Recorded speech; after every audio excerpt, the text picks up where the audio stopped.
लोकसभेचं डिलिमिटेशन 2011च्या जनगणनेनुसार होणार। अमित शहा यांनी विविध राजकीय पक्षाच्या खासदारांशी चर्चा केली आहे। जनगणना 1 मार्च 2027 पर्यंत पूर्ण होण्याची अपेक्षा आहे। लोकसंख्या हा निकष डिलिमिटेशनमध्ये नसणार। नवीन निकषांनुसार महाराष्ट्रातील लोकसभा खासदारांची संख्या 72 होणार आहे।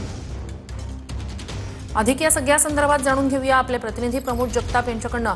प्रमोद, चर्चा नेमकी काय झाली आणि काय अधिकची माहिती या संदर्भात समोर येते?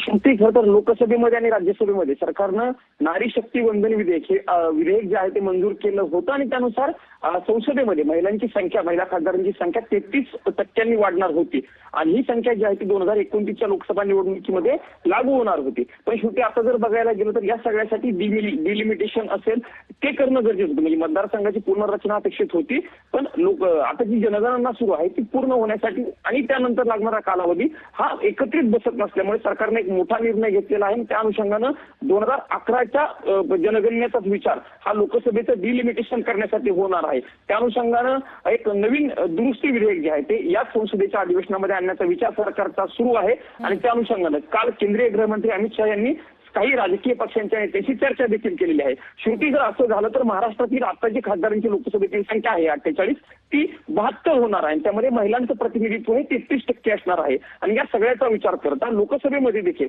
हा आकडा आता जो लोकसभेमधील आकडा आहे हा आकडा 816 सगळ्या खासदारांचा जाणार आहे। त्यामध्ये 273 ही महिला खासदारांची संख्या असणार आहे। या सगळ्याचा विचार करता सरकार आता 2011च्या लोकसभा जनगणनेचाच जो निकष आहे तो लागू करण्याचा विचार करत आहे आणि त्यानुसार 2029च्या लोकसभा निवडणुकीपूर्वी हे विधेयक जे आहे ते लागू करण्याचा विचार सरकार करत आहे आणि ते दुरुस्ती विधेयक याच अधिवेशनामध्ये आणण्याचा विचार। नक्कीच प्रमोद, नक्कीच ही महत्त्वाची आणि मोठी घडामोड आहे।